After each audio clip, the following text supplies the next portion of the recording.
नमस्कार, स्वागत है साहित्यिक झरोखा चैनल में। आज हम कर रहे हैं रामचरितमानस का सुंदरकांड। इसका एक वीडियो मैं पहले भी डाल चुकी हूँ जिसमें रामचरितमानस का परिचय दिया हुआ है, सुंदरकांड के बारे में बताया हुआ है।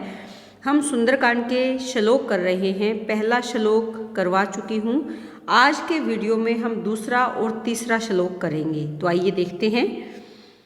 नान्या सप्राहा रघुपते हृदयस्मि दिए सत्यम वदामि च भावान खिलांत्रात्मा। क्या कहते हैं, जो तुलसीदास जी हैं वो अपने रघुपति राम को याद कर रहे हैं या उनकी वंदना कर रहे हैं, और उनकी वंदना करते हुए कहते हैं कि हे रघुनाथ जी, हे रघुपति रघुनाथ जी, मैं सत्य कह रहा हूँ, सत्यम वदामि च, कि मैं सत्य बात कह रहा हूँ।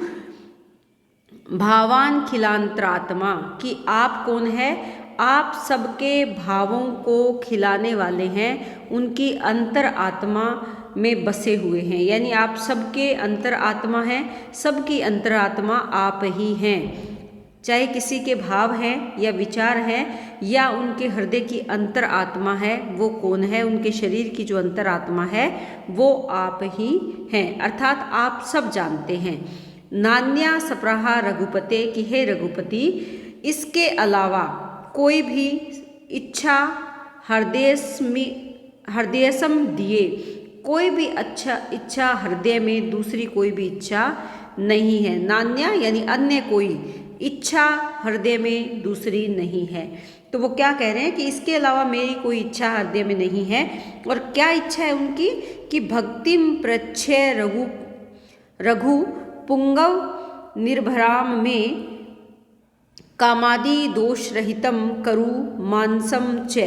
क्या कह रहे हैं यहाँ पर कि भक्ति दीजिए, कि मेरी इच्छा क्या है। वो कह रहे हैं कि इसके अलावा मेरी कोई इच्छा नहीं है मेरे हृदय में। तो अब वो बता रहे हैं कि मेरी इच्छा क्या है, अपने प्रभु से कह रहे हैं कि हे रघुकुल के एक श्रेष्ठ राजा ये, या हे रघुपति राम, भक्तिम प्रच्छय, कि आप मुझे अपनी भक्ति दीजिए।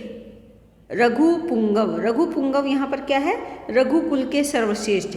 निर्भराम में, कि मैं आप पर निर्भरा यानी पूर्ण में मुझे क्या दें, भक्ति दें, कि आप मुझे पूर्ण भक्ति प्रदान करें। और वो भक्ति कैसी हो, जिसमें काम आदि, काम यानी जो मानव प्रकृति है कि मोह माया काम में उलझा रहता है, काम आदि दोष रहितम, उन सांसारिक दोषों से रहित करो।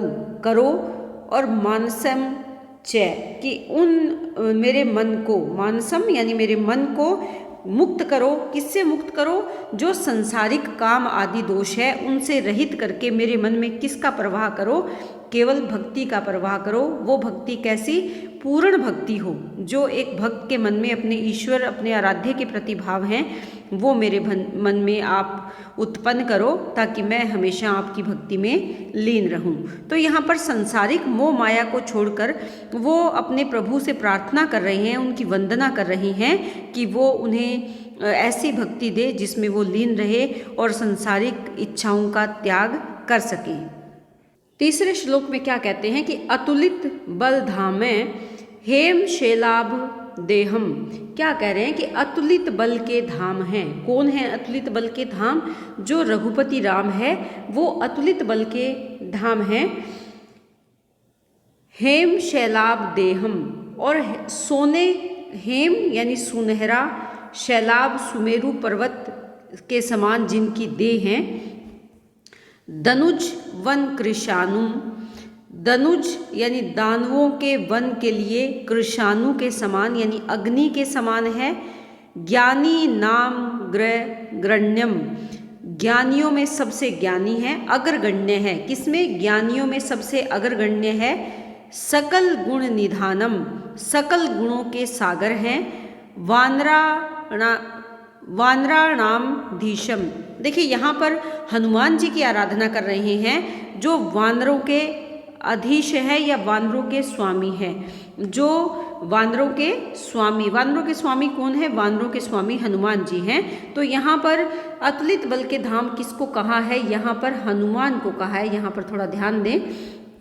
अब इस जो श्लोक हम कर रहे हैं, इस श्लोक में हनुमान की आराधना कर रहे हैं और उनको क्या कहा है? अतुलित बल के धाम कहा है, अर्थात बहुत शक्तिशाली है, शारीरिक रूप से बहुत सुंदर है, सुमेरु जो सुनहरा सुमेरु पर्वत है उसके समान है, जो धनुष यानी जो दानव है, दानव अगर जंगल के समान है यानी चारों तरफ फैले हुए हैं, तो हनुमान जी उनको समाप्त करने वाली अग्नि के समान है, ज्ञानियों में सर्वोपरि अग्रगण्य है, सभी गुणों के सागर हैं, वानरों के स्वामी हैं, रघुपति प्रिय भक्तम, और रघुपति के सबसे प्रिय भक्त है वात जातम नमामि।